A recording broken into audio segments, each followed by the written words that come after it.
Casey here with Music You Can See. We're sitting at the Big Blues Bender 2016 at the Plaza Hotel in Las Vegas, Nevada with my friend, rock star, Alastair Greene. Well, I don't know about the rock star part. I've seen you play at least 3 times, this weekend. Mm-hmm. And man, oh man, you guys just get better every time. You got Austin, you got Jim on bass, yeah.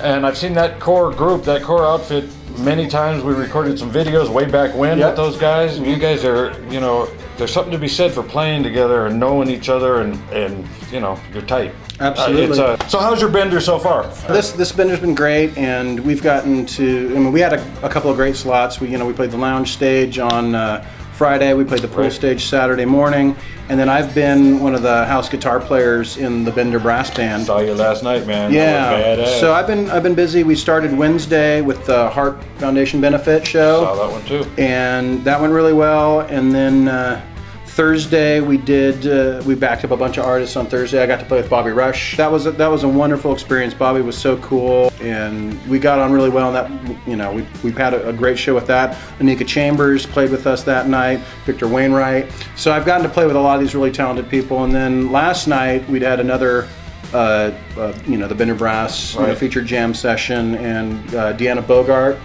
So I got to play with her. Player. And Deanna is just a fantastic musician. She sings, she plays saxophone, she plays piano. She's just an amazing musician. And then I played with Zito on a few songs, Mike Zito, and he and I come from, I think, similar places as guitar players. I think so. So that we have, so playing with Mike is really easy because he just will say something to me like, oh, it's like Johnny Winter, it's like this, and we just go, and it was a lot of fun. So I've been doing a lot of playing, and it's been fantastic. I won't lie, I'm really tired. Yeah. Well, but I've been busy. I've been playing every night, but it's been great, and this festival has been so fantastic in that regard. There's just all these bands, there's music going the whole time, and as a player, I've gotten to play with some of my heroes this weekend and my band, so it's been great. Trouble at Your Door. Yes. What a CD, man. Well, I got my copy. I'm still living off of that one. We're getting ready for a new one, but You're recording or it's recorded. Oh, it is. The new record is recorded. We're mixing right now. We're almost done mixing. Fingers crossed. Nice. And it's going to be a very eclectic record. And we actually this time around decided to bring in the special guests. I've never really done a lot as far as special guests on records because I've wanted to kind of have the band stand on its own, the songs stand on their own. But this time we really felt it was time to, I've made so many friends the last few years, and so this time around we have Dennis Grunling on a song playing harmonica, and he's just fantastic. So he plays on a song.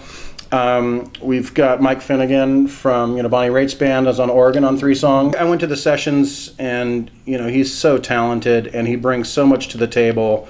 Absolutely. And so he plays on a few songs, and then Mike Zito does a song with us. Cool. We do a little guitar trade-off on one of the songs that came out really well. Nice. And then the big coup, which gets me a little choked up to even talk about, is we have Walter Trout on a song. That's gonna be badass. And Walter's been so kind and supportive, and to have a guy like that in my corner is just means the world to me. Well, I know him. He likes you a lot. And so I can't wait for people to hear the track that he played on, because it's amazing. Yeah. His way of playing guitar and his feel and everything is just awesome. So I'm really excited. You got a name for the CD yet? I don't yet. We're kind of struggling with that right now. None of the song names are kind of popping out, so I'm kind of going over some titles. I've got a couple ideas, but I don't want to spill the beans right now. So. I got you. You have shared the stage with some incredible players. Your other gig, your Alan Parsons gig, we'll talk about that later. But is there anybody in the blues that you really want to share a stage with, that you'd like to play with? That I haven't played with? Yes, that you haven't. Well, that list is going to be incredibly long. Before this weekend, getting to play with Bobby Rush this weekend was insane. Yeah. He has 300 albums out. Yeah, right. The guy's, He's amazing. I respect so many of these guys that are out there, touring so much and putting out these records. Really, anytime I get to sit in with somebody or anything like that, it's fantastic. Well, the camaraderie in the blues community too, and you have been well accepted into the blues and into. As a long-haired guy, which is kind of weird, right? Right. Tell me, when you were up and come your formative years, Was there ever a time when somebody like maybe a mentor or an idol or somebody that you looked up to did something, made some kind of effort, talked to you, gave you a little bit of inspiration, motivation, kicked you in the ass a little bit? Was there someone that helped you stick with it and get where you're at today? Well, absolutely. There's two guys I can think of locally where I grew up in Santa Barbara. Mitch Kashmar from the Pontiacs. I was actually just talking to John Namath about Mitch. And I've gotten to play with John a couple times, and John's incredible. Amazing. But Mitch Kashmar early on, recognized that I was really passionate about the music, and he invited me over to his house to mine his record collection and tape records and stuff. And then one of the first times where I was like, okay, maybe I can do this was Mitch called me. His guitar player couldn't do a gig with the Pontiacs, and he called me. He's like, hey, can you sub for Jamie on this gig? And I was in my early 20s. And when that happened, that might as well have been the call from Eric Clapton or the call from, Roger Waters or something, because I was just like, oh wow, like Mitch called me to come play this gig, awesome. And it was a bar gig or whatever, and we played blues, and I was like, okay, well maybe I don't completely suck at this, and so that really meant a lot to me. And after that, I got to play a lot of shows with Mitch. We did a lot of work together for a while before he got the gig with War. And we did a lot of duo acoustic gigs. I kind of learned how to play acoustic blues playing with Mitch. And then the other guy who lives in Southern California still, Frank Goldwasser, aka Paris Slim, I went to him one time. I just called him. A couple friends said that he was living in the area and I should check him out. I just cold called him one day and I said, hey man, I know that you're, an amazing blues guitar player, and I'm a huge, fan of the music, and I know that, you've got so much to offer. Can I come over to your house and pick your brain? And he was like, sure. And so I went over to his pad and showed me some stuff. And then next thing I know, he took me to a festival in Belgium and stuff. And he showed me so much stuff, and I played a lot of, gigs with him. So between those two guys locally, those were guys that really kind of inspired me, kind of took me under their wing, and I'll forever be in their debt in that regard. Well, that kind of leads into my next question, and it might even answer the next question, which was your defining moment, the defining blues moment, when you thought, man, okay, this is it. I think it was those, I'm sure. Yeah, those. When Mitch called me and said, hey, can you sub and come play this gig, I was like, wow, okay. You've got a lot of people that you could call to do this, and so that was kind of one of those moments like, all right, I'm feeling good about this. Yeah, and it might work. Yeah, exactly. Right. Tour. You haven't toured really much with the blues band, right? You do local gigs, West Coast, up and down? We do a lot of West Coast. I went to Germany this last year and did a festival over there. Wow. That's right, with the AGB, that's right. Yeah. I had a band over there that learned my material, and I went over and did that. And we've done a few shows in the Midwest. We did a festival on the East Coast, and we do a lot of California and stuff like that. So we're still, working on that and getting out and doing as much playing as we can. Any plans to do a national tour or even world tour? We're working on it. Working on it. Always working on it. All right. Well, you put out the feelers while you're out there, because you get around. Right. Absolutely. Speaking of that, you get around. I do. Because you happen to be an employee of like this guy. Yeah. Well, the Alan Parsons Live Project is an alternate reality. Yeah, it truly is an alternate reality. It's completely different musically from what I do, of course, and what the Big Blues Bender is all about.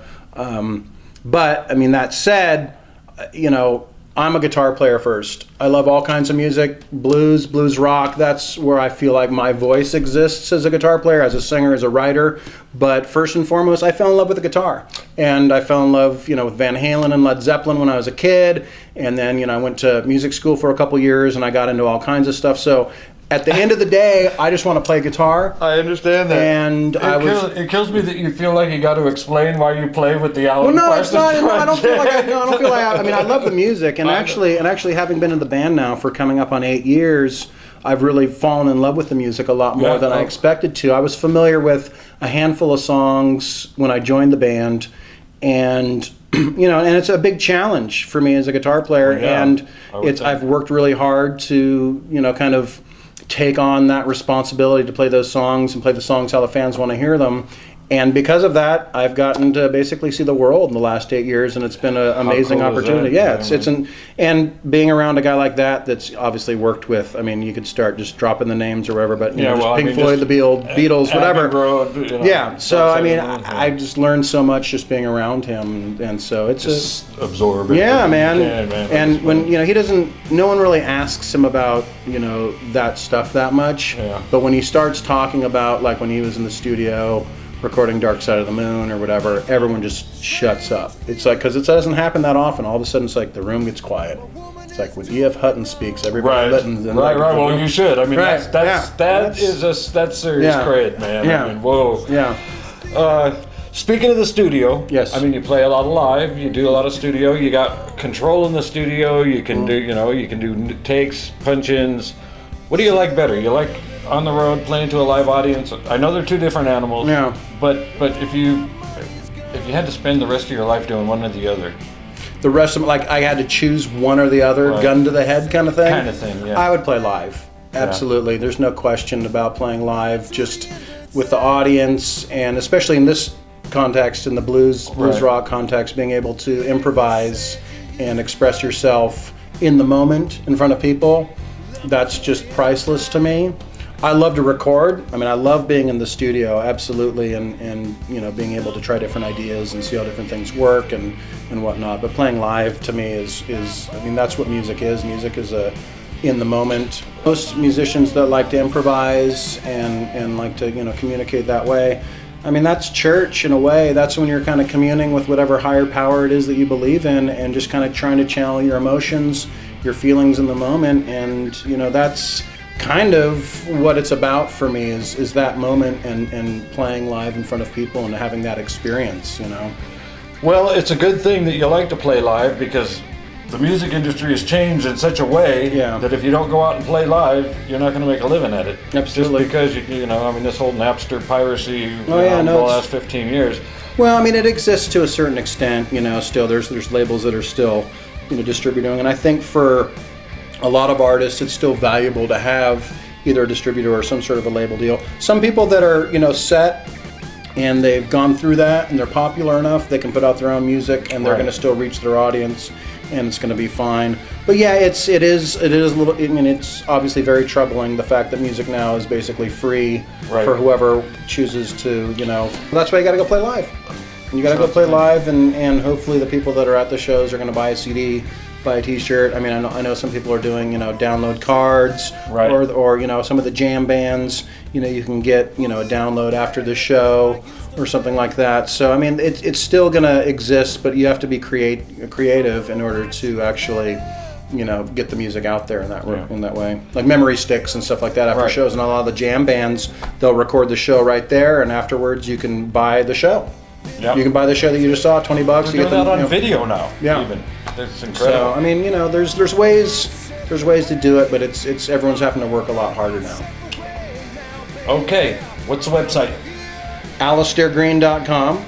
And if you can't spell my name, which is a challenge for some people, you can do AG, which is my initials, of course. Okay. Songs, agsongs.com. So. All right, so they're both valid. They're both valid. The Big Blues Bender has been one of the most fantastic experiences of this year, and I hope that it keeps going forever, quite honestly.